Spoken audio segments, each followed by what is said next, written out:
Great, excellent. Okay, so thank you very much. And in case you're just tuning in, my name is Jay Frost.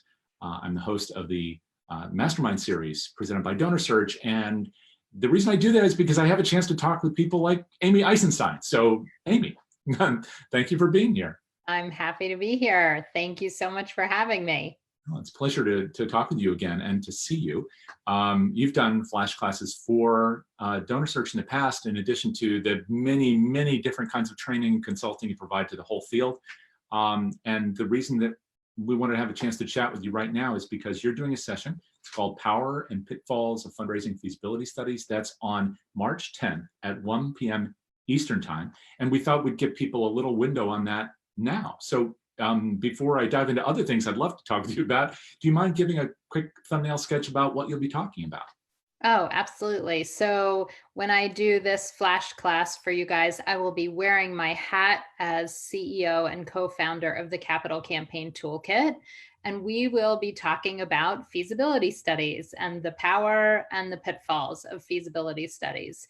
And traditionally, feasibility studies are done before an organization goes into a capital campaign to quote unquote test the feasibility of the case for support and the working goal that they're thinking about with their biggest and best donors.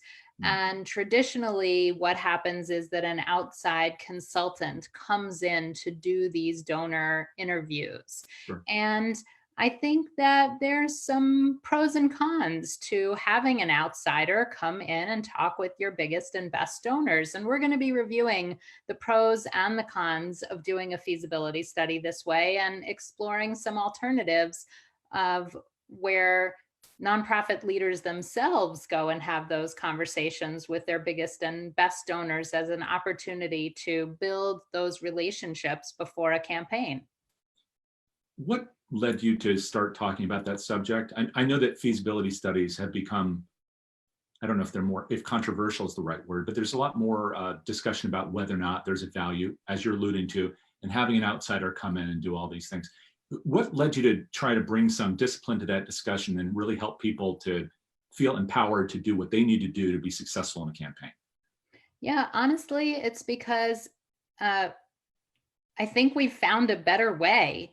And just because something's always been done one way in the past doesn't mean that we should continue to do it in the future.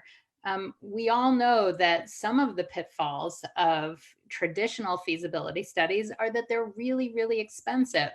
And the question is, if you're going to invest all of those resources and time, is it the most effective and efficient way to do those kind of studies to get the information to your donors and from your donors that you need before going into a large fundraising endeavor like a capital campaign?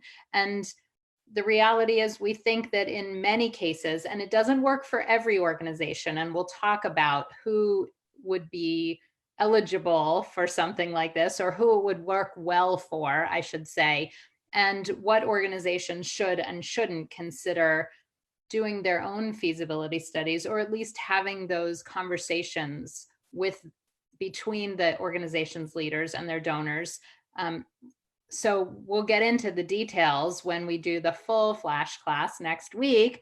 Sure. But I think that there's probably a better way for many organizations to approach this, have an opportunity to have some really honest, open conversations with their donors and build, like I said, build those relationships and find out what are the concerns directly from your donors without going through an intermediary prior to a campaign, so that all the issues are laid out on the table.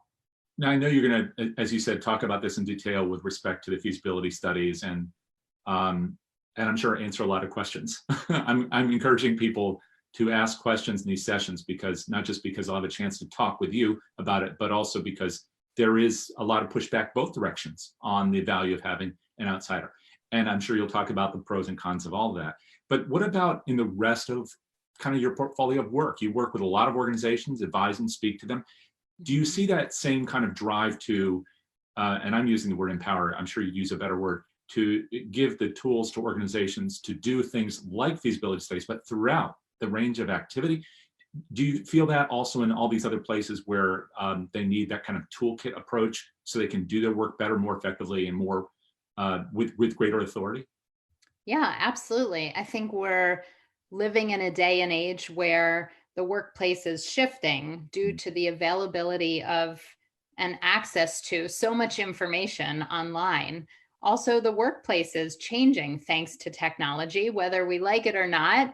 The reality is that things have changed, and the way that the private sector works, the way that the public sector works, the way that the nonprofit sector works. And so I think it is critical that nonprofits, especially in the areas of fundraising, nonprofit professionals take advantage of some of the resources that are now available to them because of technology and use it to leverage their ability to reach donors in new and different ways and to raise money in significantly more effective ways. Yeah.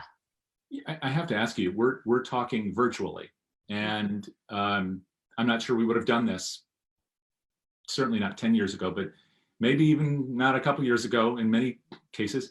But I've been in situations where we've had an organization talking with a donor and even doing a request for support, it's a very significant support, 7 figures, Yeah. virtually. Are you seeing the technology then influencing every aspect of what we do, but also helping you to help more people in your work? Yeah, absolutely. I mean, so I have to say that we're still encouraging people to do their best to try and do those biggest solicitations in person. However, there are plenty of opportunities where the timing or the geography or something doesn't line up. And look at this. I mean, we're sitting here talking to each other. It's like you're in the next room, you're sitting right across from me.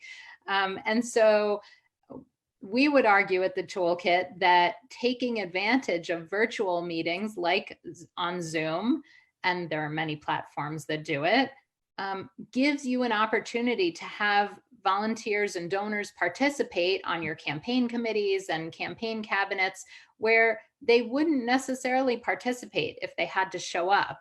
And being on the phone just isn't nearly as effective as when everybody can see one another. So I see that you're paying attention to me, or that you're distracted by your phone, right?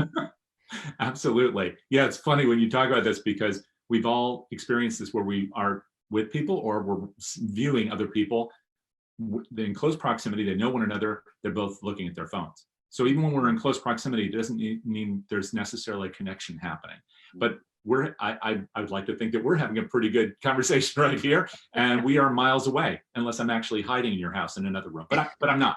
You're not. And the good news for today is that we're not spreading the coronavirus either. And we were just talking about that. So let me ask you: are you still going to a lot of conferences? Or are you reconsidering? How is it influencing even what you're talking about with donors, including in feasibility studies? How do you, whether it's you doing it or your client doing it, how are they doing these personal meetings?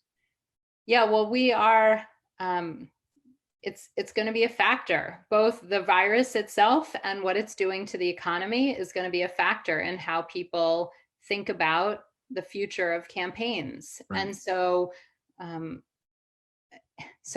first question is, am I going to meetings? I'm taking it one day at a time. I am due in St. Louis and a plane ride this weekend. And the plan right now is to go. I'll be speaking at the big AFP conference at ICON at the end of the month. And right now the plan is to go. I think we have to take it day by day. The good news is that more and more we can do our work virtually. If they said to me, Amy, now it's a virtual conference and you're going to be broadcast to, 500 people via Zoom and you get to sit in your office or your home and do it, I would say fantastic. Right. And I could share my screen and share documents, and we could work together virtually and have it be just as effective.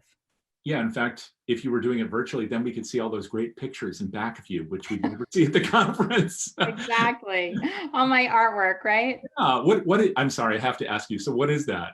Yes. Well, it's my kids' artwork mostly. Yes. It's just something to brighten the wall behind me. It's more than brightening the wall, so it's brightening our lives. So thank you for letting us see all that. It's a nice window on you, which is exactly why we wanted to talk with you. But if people want to hear more about the subject, and I would suggest that they need to, and what a good person to have a discussion like this with. Please join us. It's Amy Eisenstein, ACFRE. If you didn't know that, she's one of the few people who hold that designation. It's very important. CEO and co-founder both of Capital Campaign Toolkit, but also principal of her own firm, Amy Eisenstein, excuse me. So you can find her online very easily. But the session is, again, Power and Pitfalls of Fundraising Feasibility Studies, March 10th, 1 p.m. Eastern. It's free, it's CFRE accredited, and you get to talk with Amy Eisenstein. So please join us for that. And thank you so much, Amy, for giving us a preview for this and for everything you're doing right now. I look forward to speaking with you all next week. Thanks. See you then. Bye. Bye.